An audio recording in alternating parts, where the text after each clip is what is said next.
अस्सलामुअलैकुम। Easy stock exchange की आज की वीडियो में हम बात करेंगे मॉनेटरी पॉलिसी के हवाले से, क्योंकि 14 दिसंबर 2021 को स्टेट बैंक ऑफ पाकिस्तान की तरफ से मॉनिटरिंग पॉलिसी, मैं बाज़ दफ़ा मॉनिटरिंग पॉलिसी कह देता हूँ, मॉनेटरी पॉलिसी है, चलें जो भी लफ्ज़ हो आपने इग्नोर करना है।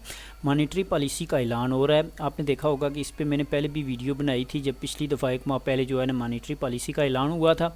तो हम देखेंगे कि मॉनेटरी पॉलिसी की वजह से पाकिस्तान स्टॉक एक्सचेंज पे क्या असर होगा, मार्केट ऊपर जाएगी नीचे जाएगी, क्या सिस्टम होगा, उस पे जो है ना तफसील के साथ हम बात करेंगे।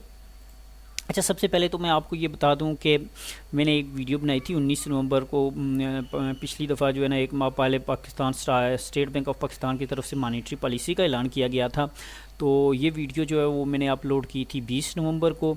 तो 19 नवंबर को आपने देखा था, जुमे वाला दिन था, तो 20-21 छुट्टी थी। तो 22 नवंबर को हम देखते हैं कि सिचुएशन क्या थी। आप देखें, ये आप यहाँ पे देख सकते हैं, ये नीचे यहाँ डेट लिखी होगी, ये आप देखें, ठीक है। ये डेट है 19 नवंबर को।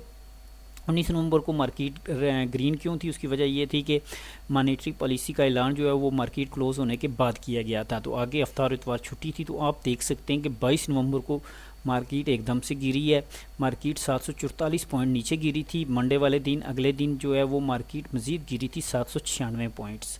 तो फिर उससे अगले दिन जो है मार्केट 24 नवंबर को 584 पॉइंट नीचे गिरी थी। और हम देखते हैं कि चौथे दिन जो है वो 427 पॉइंट जो है वो लगातार मार्केट नीचे गिरी थी। तो मॉनिटरिंग पॉलिसी के ऐलान होने के बाद, उसके बाद भी आपने देखा था कि मार्केट थोड़ा सा ऊपर गई है, और एक दिन आपने देखा है कि ट्रैक जो है 2134 पॉइंट मार्केट जो है वो नीचे गिर रही थी। और जब से मॉनिटरी पॉलिसी का ऐलान हुआ है, आप देख सकते हैं कि स्टॉक एक्सचेंज में जो है बेरिश ट्रेंड ही चल रहा है। तो अभी मैं आपको बताता हूँ कि क्या हुआ है। कि ये पिछली वीडियो में भी आप देख सकते हैं, ये इस वाली में मैंने आपको ये आपके साथ ये एक शीट शेयर की थी, जिसमें आपको मैंने बताया था कि 19 नवंबर 2021 को स्टेट बैंक जो है वो 150 पॉइंट जो है वो उसने इंक्रीज़ किए थे। तो उसकी वजह से क्या इफेक्ट पड़ना था वो तो खैर अभी हमने देख लिया है कि क्या पड़ा है। लेकिन उससे पहले मैंने आपको बताया था कि जब स्टेट बैंक ने 100 पॉइंट्स जो है वो इंक्रीज़ किए थे, मार्केट जो है ना 0.3% प्लस हुई थी। बाज़ दफ़ा मार्केट जो है वो नेगेटिव चली जाती है। ये आप देख सकते हैं 50 पॉइंट इंक्रीज़ हुए हैं तो 0.76% मार्केट नेगेटिव चली गई है नेक्स्ट डे। तो 15 दिनों में बाज़ दफ़ा मार्केट अच्छी खासी नीचे चली जाती है। यहाँ आप देखें सिर्फ 25 पॉइंट इंक्रीज़ हुए हैं, दूसरे दिन कोई इफेक्ट नहीं पड़ा है। लेकिन 15 दिनों बाद मार्केट 4% नीचे चली गई थी। 4% अच्छे खासे होते हैं।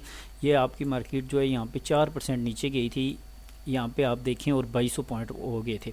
अच्छा, तो कहने का मतलब क्या है, मैं यहाँ पे आपको बता रहा था, ये शीट मैंने आपके साथ जो है ना इस वाली वीडियो में शेयर की हुई है। इसका लिंक मैं यहाँ ऊपर दे दूँगा। अगर आपने ये डाउनलोड करनी है तो आपने क्या करना है कि ये जो पुरानी वीडियो है इसकी आप जाएंगे डिस्क्रिप्शन में, यहाँ क्लिक करेंगे, आप ये शीट डाउनलोड कर सकते हैं। इसमें बाकायदा जो है वो हर चीज़ जो है वो तफसील के साथ जो है ना शेयर की गई थी। ये पिछले महीने के लिहाज से है, लेकिन चलें आपको फ़ायदा होगा। तो अभी हम देखते हैं कि स्टेट बैंक ऑफ पाकिस्तान ने पिछली दफ़ा क्या किया था कि 150 पॉइंट जो है वो इंक्रीज़ किए थे, इंटरेस्ट रेट इंक्रीज़ किया था, जिसकी वजह से आपने देखा है कि मार्केट जो है वो 2200 पॉइंट जो है वो नीचे गिर गई थी अगले 4 दिनों में। असल में हमने देखना ये होता है कि स्टेट बैंक ऑफ पाकिस्तान जो है वो मॉनेटरी पॉलिसी का ऐलान क्यों करता है, क्या वजह होती है, थोड़ा सा इसको पहले समझ लेते हैं। असल में होता क्या है कि 3 चीज़ें जो है इफ़ेक्ट कर रही होती हैं मुल्क को, जिसकी वजह से मॉनेटरिंग पॉलिसी का ऐलान करना होता है। पहले तो स्टेट बैंक जो है वो आपने देखा है हर 2 माह के बाद मॉनेटरी पॉलिसी का ऐलान कर रहा था, लेकिन इस दफ़ा आपने देखा है 1 महीना भी अभी पूरा नहीं हुआ। 19 नवंबर को ऐलान हुआ और इस दफ़ा 14 दिसंबर को, अभी 14 दिसंबर को भी जब ऐलान होगा तो 5 दिन बाकी होंगे 1 महीने में। खैर, ऐलान क्यों होता है, इसकी क्या वजह होती है? देखें, सबसे पहले क्या होता है, 3 चीज़ें असरअंदाज होती हैं जिसकी वजह से स्टेट बैंक को मॉनेटरिंग पॉलिसी का ऐलान करना पड़ता है। पहली चीज़ होती है कि मुल्क में शरह महंगाई जो है वो कितनी बढ़ रही होती है, उसको देखना होता है। दूसरी चीज़ जो होती है वो आपका होता है इन्वेस्टर इंटरेस्ट रेट को बढ़ाना होता है, ताकि इन्वेस्टर जो है वो ज़्यादा से ज़्यादा फ़ॉरेन इन्वेस्टर ख़ास करके आपकी मार्केट्स में, आपके मुल्क में इन्वेस्ट करे। और तीसरी चीज़ जो होती है कि आपका एक्सचेंज रेट, यानी आपका डॉलर जो है वो ऊपर ही ऊपर जा रहा होता है, उसको काबू करने के लिए मॉनेटरी पॉलिसी का ऐलान करना होता है। लेकिन एक चीज़ पहले आप देख लें कि पिछली दफ़ा क्या हुआ है कि पाकिस्तान स्टॉक एक्सचेंज ने 150 पॉइंट जो है वो मॉनेटरी पॉलिसी इंक्रीज़ की है, लेकिन उसका क्या हुआ है, उसका क्या इफ़ेक्ट पड़ा है, ये तीनों चीज़ें जो है वो काबू में नहीं आई हैं। अब आप देखें कि इस दफ़ा क्या होने जा रहा है कि मॉनेटरी पॉलिसी की वजह से आपने देखा है कि आपका जो इंटरेस्ट रेट था वो 7.25 से बढ़ के 8.75 हो गया था, यानी 150 पॉइंट जो है वो बढ़ा दिए गए थे इसमें इंटरेस्ट रेट में। तो अब क्या होने जा रहा है, 14 दिसंबर को क्या होगा, 14 दिसंबर को अगर तो 101 पॉइंट इंक्रीज़ होते हैं तो उसका मार्केट पे कोई ख़ास असर नहीं होने वाला है, 100 पॉइंट से कम होते हैं तो। लेकिन अगर इससे ज़्यादा होते हैं, आप देखें 8.75 है, 125 पॉइंट भी ऐड होते हैं तो वो आपका फिगर चला जाएगा 8.75 के बजाय 10 पे, यानी डबल डिजिट पे चला जाएगा। तो डबल डिजिट का क्या होगा, अगर तो इंटरेस्ट रेट बढ़ने से आपका फ़ॉरेन जो है इन्वेस्टर आ जाता है, आपका डॉलर 180 से वापस 170 पे आ जाता है, डॉलर पीछे आ जाता है और महंगाई कंट्रोल हो जाती है, तीनों चीज़ें अगर कंट्रोल हो जाती हैं तो क्या होगा कि मार्केट पे इसका असर पड़ेगा पॉजिटिव। ठीक है, आपने देखा है कि बज़ दफ़ा जो है अच्छे खासे पॉइंट बढ़ते हैं तो अगले दिन मार्केट पॉजिटिव भी परफॉर्म करती है, उसके बाद भी पॉजिटिव रहती है।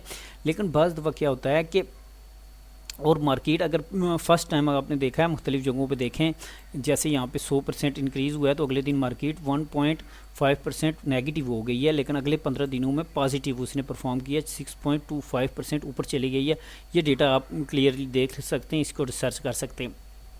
अच्छा, क्या होगा कि अब अगर 14 दिसंबर को पाकिस्तान स्टॉक एक्सचेंज जो है 100 पॉइंट से ज़्यादा अगर इंक्रीज़ कर देता है तो क्या होगा, 125 पॉइंट से ज़्यादा तो ये डबल डिजिट में चला जाएगा। डबल डिजिट में चला जाएगा तो क्या होगा, एक चीज़ याद रखें कि पाकिस्तान स्टॉक एक्सचेंज में जब इंटरेस्ट रेट बढ़ता है, ज़्यादा होता है तो उसका बुरा असर ज़्यादा पड़ता है अच्छे असर के बजाय। उसकी वजह क्या होती है कि आपने देखा होगा कि स्टॉक एक्सचेंज में बेशुमार जो कंपनी हैं उन्होंने आगे इंटरेस्ट पे लोन लिया होता है।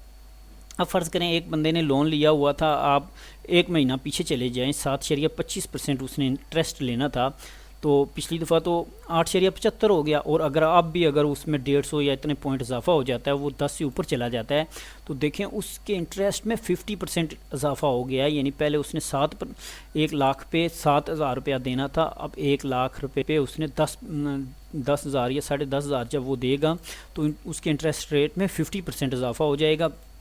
तो क्या होगा, आपकी जितनी कंपनीज़ होती हैं जिनके शेयर होते हैं, जिन्होंने आगे इंटरेस्ट पे पैसा लेके कोई प्रोजेक्ट शुरू किए होते हैं या कुछ, तो उनको बहुत फ़र्क पड़ता है, उनके शेयर की प्राइस जो है वो फ़ौरन से नीचे गिर जाती है। तो फ़ायदा जो है वो बैंकिंग सेक्टर में होता है, क्योंकि उनको बैठे बिठाए क्या हो जाता है कि इंटरेस्ट उन्होंने जो कर्जा वगैरह लोगों को दिया होता है, उनसे इंटरेस्ट पे उन्होंने जो लेना होता है वो ज़्यादा उनको माल आता है, तो उनके रेट्स जो हैं वो बढ़ जाते हैं, उनको फ़ायदा होता है।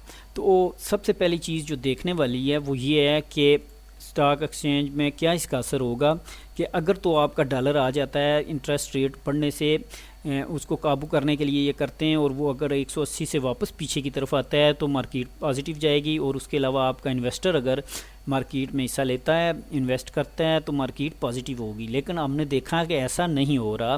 पिछली दफ़ा भी आपने देखा है कि 150 पॉइंट भी बढ़ाए गए हैं, लेकिन फिर भी ना तो महंगाई काबू में आई है, ना ही आपका फ़ॉरेन इन्वेस्टर आया, बल्कि आपने देखा है कि फ़ॉरेन कॉरपोरेट्स वगैरह जो है वो पाकिस्तान स्टॉक एक्सचेंज से पैसा निकाल रहे हैं। पाकिस्तान की सूरत हाल ऐसी बन गई है।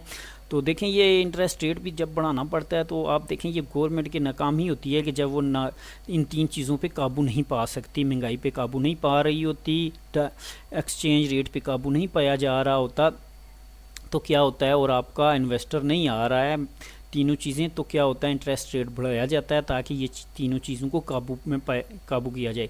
लेकिन आपने देखा है 1 महीना पहले ये इंटरेस्ट रेट बढ़ाया गया, कोई फ़र्क नहीं पड़ा। 2 महीने के बाद बढ़ाया जाता है, लेकिन आपने देखा है कि इस दफ़ा 1 महीने के अंदर अंदर फिर जो है मीटिंग हो रही है। तो अब क्या होगा, इससे आपकी मार्केट फ़ौरन से गिरेगी। तो इसका क्या है, आपने देखा होगा कि अभी भी जो सूरत हाल है, आपका इन्वेस्टर डरा हुआ है।